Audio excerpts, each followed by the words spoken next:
Hello everybody, welcome to my channel. I'm James Farrow and today I'm going to be talking you through what made me get my equipment for the first wedding that I filmed and all the research that came with it. There's a lot of it, let's get going.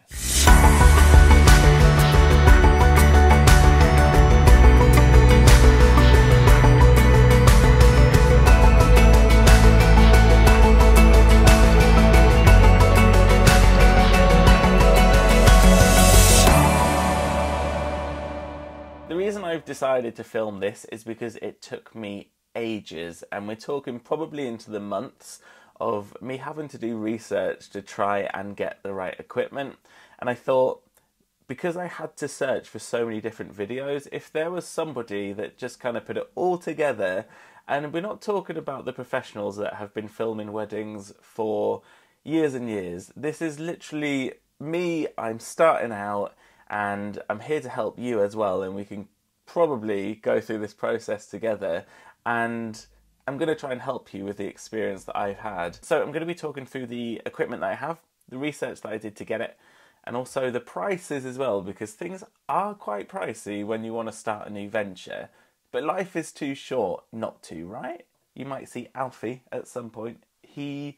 Because it's Easter, I feel like I can't keep him downstairs. Okay, so first off, I want to talk about my camera. It's going to be slightly difficult to show you because I am filming off it now. It started off with me just going to YouTube. What is the best camera for wedding videography? A lot came up, and there was too many videos to probably go through. And a lot of people were telling me that the Sony a7S3 was a good way to go. Others were saying the Canon R5 was a good way to go. I didn't want to go with any of those because I came across a guy called Caleb Hoover who loves a camera called the Panasonic GH5. Now, I typed in Panasonic GH5 and there was a lot of wedding films and footage for me to go through. I wanted to know the specs because I'm normally filming my vlogs off the Canon G7X Mark II because I saw one time Zoella was filming off it, and I thought, well, if I want to be a semi-professional vlogger, I need to get the same camera as Zoella. So I'm quite impressionable because I have not gone to film college or film university. I was sold. If you want to go onto this guy's YouTube, he loves the Panasonic GH range. And then just when I was about to get it, the GH5 Mark II was announced, and I thought, surely that's going to be better than a GH, just a normal GH5. But of course I needed to research this.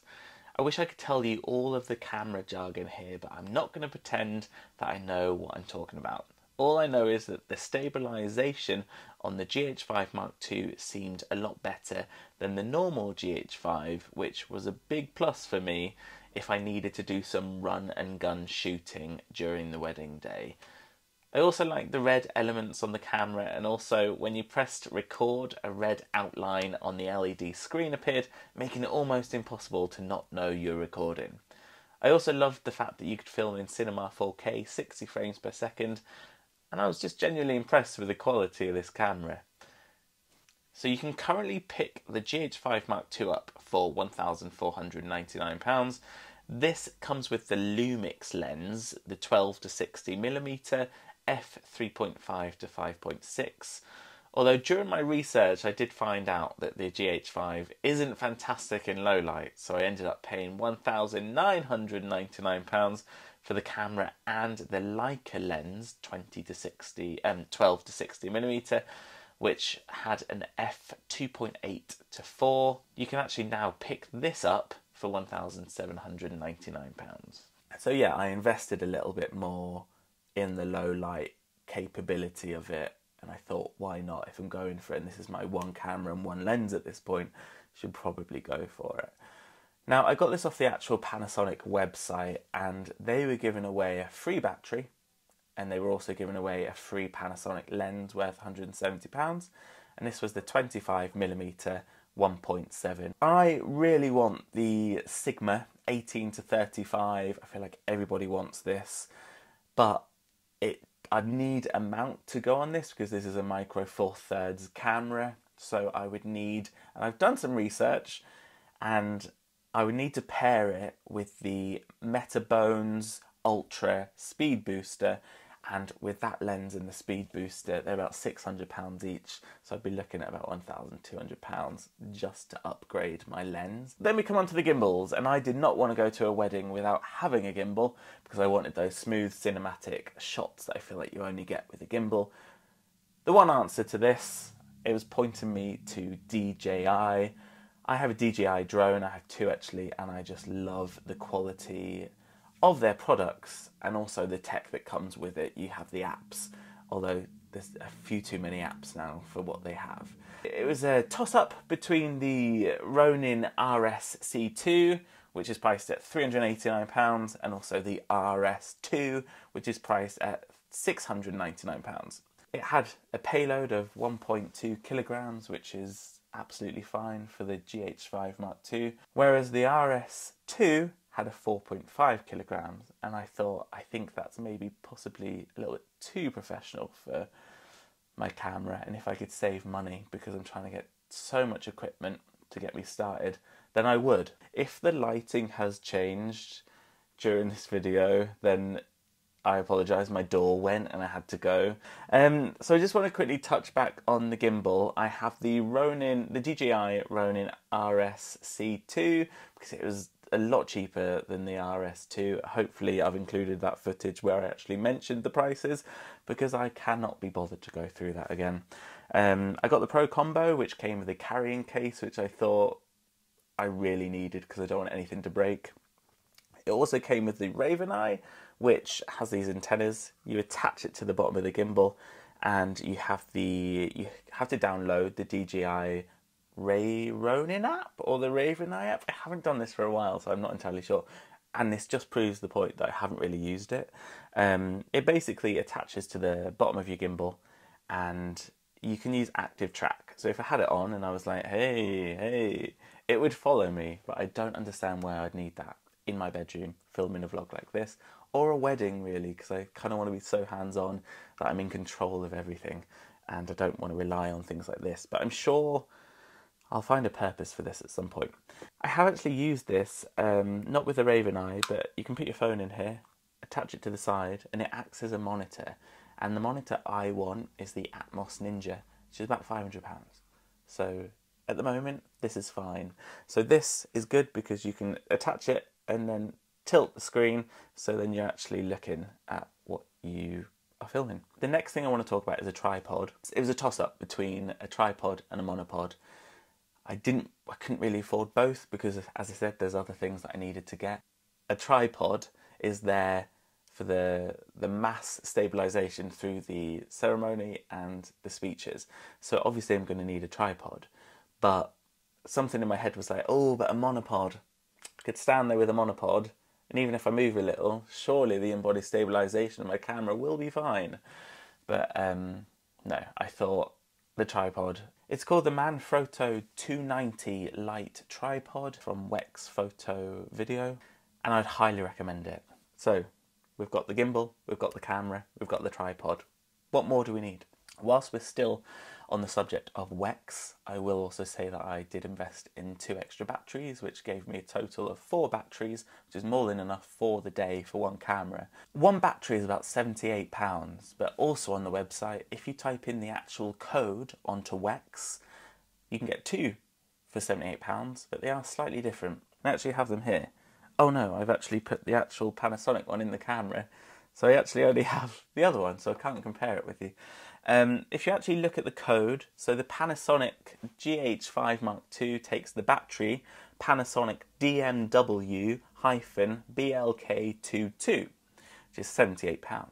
But as I said, if you go on the website, and I'm going to say this wrong, so I do apologise, the Hanel HL-PLK22 battery has in brackets the Panasonic code, and that's 2 for £78. And they look exactly the same. I'm not going to put it straight to camera because it'll focus on it and then I won't get you back and the lighting will be gone. So I got 2 of those. And the great backup cameras, the great backup batteries, and I haven't had a problem with them. And again, if this is you starting out and you know that you need equipment in kind of every area, but you have a budget because you haven't made any money yet, they're perfect. Once I got my camera, gimbal, tripod, batteries, I thought, I'm done. I'm ready. Show me the way to the weddings. And that was not the case, because I went onto YouTube just to make sure that I'd got all the right equipment, and one person in their equipment setup had microphones, and I thought, why the hell do I need microphones? Surely my camera will pick up the audio. I've never had to really invest in audio before, but obviously this is professional, and I soon learned that I'm gonna have to do it. Okay, so let's start with the ceremony. I wanted 2 wireless clip-on mics. The first one is the Rode Go Wireless 2, which I'm actually using now, so it's quite obvious which one I went for. The other one was the Tascam DR10. With the Tascam, very similar to the Rode, but it actually recorded directly into the receiver, I'm calling it the receiver, where you clip the wireless lav, the actual lav mic, sorry, into the receiver, and it records there. So whatever audio you're recording, you will find out later if anything's gone wrong. Whereas with these, the actual transmitter, I'm calling it these things, but again, I'm not professional, so I'm not entirely sure if that's what it's called, is attached to the top of my camera, and I've plugged it into the mic setting, and I can actually see the audio levels live as it's happening, which I thought, that's what I need, surely. It saves having to piece in the audio in the edit and to make sure that it matches. And I thought, if there's going to be any problem during the ceremony, I wouldn't really be able to do much, stop the wedding, but you can see the levels, and you can actually download, I think it's Rode Connect on your phone, and you can change the decibels. I think I've just done it on their website, and someone did say that you could do it on the YouTube channel, but I haven't actually. I sounded like a proper parent then, didn't I? You can do it on the YouTube. So I paid £279 for the Rode Wireless 2, and then I also had to get the black lav mics. I had to get 2, one for the groom and one for the officiant, because I don't see many people miking up a bride with a black mic. Yes, you have white mics, but so far I've done 2 weddings, and it's picked up the groom, it's picked up the bride, sorry, off of the officiant or the groom perfectly, and I'm happy with it. So close to £400 just for the ceremony audio. Then we come to the speeches. Now, I didn't want to have to mic everybody up, because sometimes you can have about 10 people or 2 people do speeches, and I didn't want to keep, well, I didn't want to get 10 mics to start with, but I also didn't want to get 2 and have 10 people doing the speeches and have to keep stopping them. That's not normal, and quite frankly quite awkward. So I got this. This is the Tascam DR40, which you can plug straight into a DJ soundboard or a speaker. You do have some different options. Again, I'm not going to go into too much detail with this, but you put one in the left, one in the right. That then goes in the speaker or the soundboard, and you can actually record dual decibels. So you could set, it's almost like insurance for your audio. You can set them at different levels, so then you're not stuck with one audio level. But the only issue is I didn't see where he plugged it, and then the second wedding I did in January, I had no idea where I was plugging this. But I did actually ask the person that worked there, the actual head of the wedding, the actual wedding planner, and he said, yeah, we don't have anything that you can plug that into, so you're kind of stuck. I was like, I'm not stuck. I need something. Luckily, I came up with plan C. But I will actually, before I go on, tell you how much this was. This was £139. It is quite dated. When you turn it on, it looks like something from 2001. I actually don't know how old that is, but it's old. The other videographer said, you really need to invest in this baby. And I was like, what is this? Slightly twitching, because I thought, I'm still making no money and there's more equipment I need. But this saved the wedding number 2, because as I said, they didn't have anywhere to plug this in. So luckily, this came in handy. And this is the Sony Tx660, priced at only £160 off Amazon. And it is a lifesaver, and I actually prefer it to this. I'd record anything off this. So basically, you kind of need it to go onto the mic. And I was like, how do I do that? And he wrapped duct tape around it, and I was like, no, surely there's another way. And I went on Etsy in January and found a little handheld mic, almost like a glove, and you put that in there. That's in there now, and then you just put the mic through the glove, and then they're talking. And honestly, best thing I've actually bought audio-wise. I mean, I love these, but this saved everything, because if I didn't have that, there would have been no speech audio. And for 160 quid, get it. And that little glove from Etsy, £12. Another thing that I got caught out on in my first wedding was everyone looked a little bit orange. Now, not the tans and not the people, but the room looked orange, and I've started to hate the light indoors, so I've started to use a lot of natural light with the windows and everything, which you can see in my second wedding video, which I will point you to these at some point. But I thought white balance cards is about a £5 on a lanyard. No, it's probably about £1.99. And yeah, you white balance your camera before the edit. This is quite a main one, and I don't understand why I didn't put it down. But luckily, I have a fiance who knows that I'm into tech and has helped me out a little bit. Because, and this was before I decided to do weddings actually, so I have a DJI Phantom 4, which I bought for about £1,500 back in 2016. Great drone, but it's very, very heavy. And with laws now and licensing and everything, I just didn't use it as much as I thought I would. That's a motorbike, fantastic. Yeah, I didn't use it as much because you'd get out and it'd be that big and you'd fly it and people around you would be like, ooh, do you have a license for that? And just start asking you a lot of questions about it. It was unwanted attention because I was already nervous and anxious about using it. So Leon got me the DJI Mavic Mini, which weighs less than, I think, 200 grams, which is what you need a license for. So if I'm right, I don't need it for this. And it's perfect. And I'll quickly insert some footage now from what you get from this little baby. And honestly, it does the job. It's inconspicuous. It's not loud, whereas the Phantom 4 sounds like you're flying a lawnmower. This is kind of everything I wanted. And when I looked at how much, well, he told me how much he'd paid. I didn't get the gift and think, how much have you paid? He got this in a Pro combo as well, so it came with the case. It's got a remote controller as well, and 3 batteries, which again is perfect for a day of filming, because the Phantom 4, the batteries were about £250 and lasted 30 minutes, whereas this comes 3 batteries. They last about 30 minutes each, but you've got 3, and they weren't £250 a battery. You put your SD card in there, and kind of like Bob's your uncle, you're ready to go.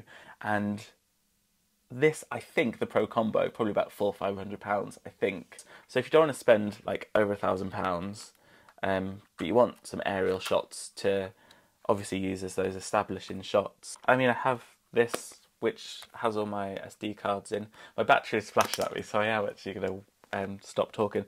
But I go for the SanDisk Extreme Pro 128 gigabytes, but I am actually filming off a tough card from Sony, which I thought I needed, which was £80. But that is actually allowing me right now to film off 4K, 25 frames per second, 10-bit though, because I do have a new Mac as well. I invested in a new Mac, the MacBook 14-inch with the M1 Pro chip, and oh my god, it's saved me. My other Mac was from 2012 and it would take 2.5 hours to even turn on. I can get through the workflow a lot quicker. So again, just going back to investing in things, I'm kind of set up with what I need. Obviously I need more lenses, more cameras, but you got to start somewhere, right? I do have, I think, about 3 or 4 more weddings this year. They all are in the summer. I am going to have some more vlogs about this. I want to go through every wedding video that I film and kind of talk through it and why I did certain things and what I can learn from that, what I like and what I didn't like. Just again, if you kind of are going through the process at the same time, we can go through this together. If you have any questions for me, please ask away. And also, if you want to give me some tips or anything like that to do with my filming, please go ahead. But as a disclaimer, I'm fully aware that I haven't spent £10,000 yet on my equipment, and I'm not the best of the best. But as I said, everyone starts somewhere. I have just launched my website as well, if you wanted to go and check out those 2 videos that I've been talking you through. You just need to search farrowfilms.co.uk. Thank you very much for checking this out. I really enjoyed this. As I said, if you've got any questions or tips for me, please comment below. And also, if you've liked this video, please give it a thumbs up and also consider subscribing. Thank you very much, and I'll see you soon.